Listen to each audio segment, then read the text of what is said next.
The two leading progressive candidates getting a little wider with the campaign, the Warren campaign weighing in tonight. Lots to discuss with tonight's power panel. Democratic strategist Kevin Walling, former deputy assistant to President George W. Bush, Blakeman, and Fox News contributor Andrew McCarthy. Gentlemen, welcome to you all. Thank you. Hey, Shannon, good to see you. Hey, Shannon. Okay, so there was a leak. There was a report that in a meeting, Bernie Sanders told Elizabeth Warren, both senators, that a woman could not win the presidency. He says that's ludicrous. It's ridiculous. She comes back and says, hey, we had a meeting in 2018. I said, what happens if the Democrats nominate a female? He says female can't win. She says, I disagreed with him. Brad, where does this leave us tonight? Because listen, those two progressive senators are probably pulling a lot from the same pool of voters. One of them's out. It's going to really benefit the other one. No doubt, and I think that people are shaking their heads that this dust-up is happening. It's not unusual. Every party has it, especially in a primary situation. And I bet you Democrats are hoping that Warren and Bernie smoke a peace pipe and get this behind them. But it's going to be hard because they're battling now against Joe Biden. And instead of going against Joe Biden, they're knocking the brains out of each other.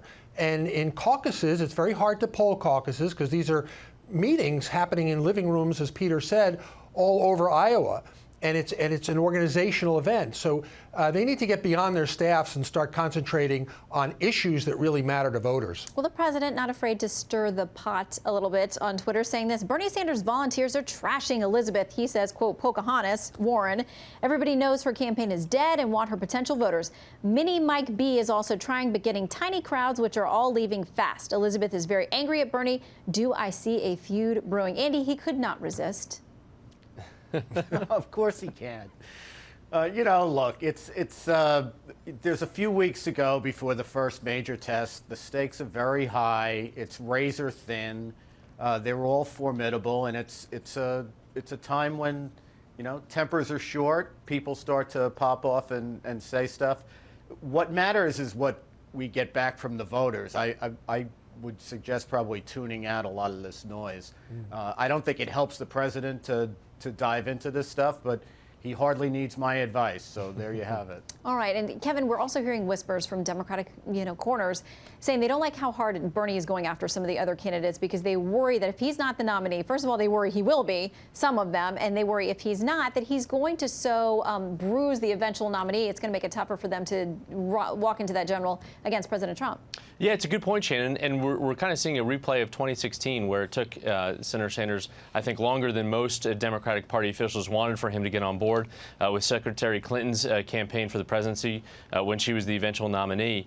And I think one of the other key factors, too, is the fact that, in exit polls from 2016, about 14% of Bernie Sanders supporters in the Democratic primary switched over and voted for President Trump in the general election. So there's a pocket of those key Bernie supporters that are with him until they're not.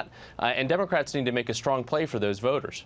Okay, quickly to impeachment while I have you three. Andy, I want to start with you. This tweet from Josh Holmes, who used to be chief of staff for the Senate Majority Leader Mitch McConnell, says this: I'm a bit baffled why Democrats are so enthusiastic about forcing witness votes to embarrass GOP senators. That seems like a terrific way to end up with Hunter Biden in the chair. Andy? I've always thought, Shannon, that the tripwire in impeachment is having witnesses. Because I think anybody who thinks that with all this caterwauling about witnesses, you're going to get Bolton and that'll be it, or you'll get Mulvaney and that'll be it, is crazy. We're either going to have a situation where the case gets argued out and there's a motion to dismiss and it gets dismissed, or if we have witnesses, it's going to look more like a full-blown trial, which means the Democrats will get their witnesses and the president and the Republicans will get theirs, and then it's off into the unknown. It is. In the meantime, the Speaker Pelosi held on to the articles for about 3 weeks, plus or minus. It looks like they're going to officially land in the Senate this week. In the meantime, people are asking what she got in the bargain because there are plenty of people praising her. Under this New York Post headline, it says, media gives Speaker Nancy Pelosi a free pass.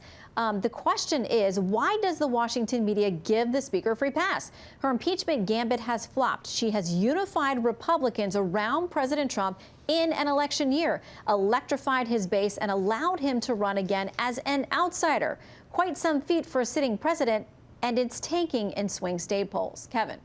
Yeah, well, I think, you saw Speaker Pelosi making some of the rounds on the Sunday shows, and what she has said is the president has given her and the Democratic caucus no choice when it comes to impeachment. They feel like they've been boxed in by this president based on questions of constitutionality and the president's oath of office, and were led down this path because they feel that they need to hold this president accountable.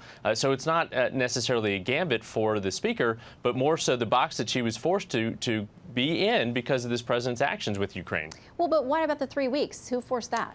Well, Shannon, I mean, if we really look at it, the Senate gavelled back in last Tuesday, so it was really only delayed a week, with Christmas and New Year's. If we're counting by Capitol Hill calendar. Sure. Which is not real people calendar. Sure. So it was really just delayed a week in terms of the Senate calendar. I think she made the calculus that, more and more people are now weighing in after the holidays based on witnesses testifying in the Senate. You see 65% of Republicans now in recent polls with the Washington Post saying they want to see the top aides testify of the president. So I think that's the only thing that they're seeing in terms of a win for Speaker Pelosi. Okay, so Brad, there are a number of Republican senators who are publicly talking about the fact that, hey, we need to somehow structure in these trial rules or guidelines that we're going to have the option to vote on witnesses later on in the program. We're going to let people come and make their case, but if we're going to follow what we say is what happened in the Clinton impeachment, there will be an opportunity to hear from witnesses.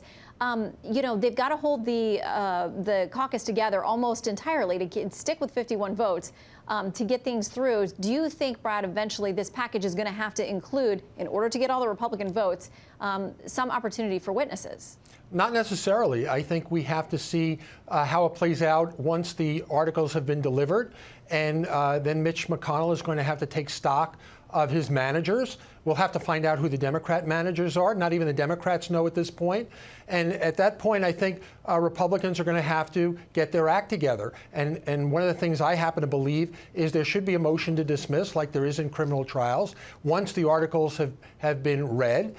To determine maybe a threshold, if there are enough votes, perhaps to dismiss this, and no need for witnesses. I happen to believe even if they do a trial, there's no need for witnesses. Why? It's because if the House didn't feel it was necessary to in fact indict or impeach the president, then why is it necessary for the Senate to clean up the mess of the Democrats in the House? So I think Mitch McConnell has a lot of options. Okay, Andy, really quickly, we're almost out of time, but am I correct in remembering there was a motion to dismiss in the Clinton impeachment trial? It just didn't pass.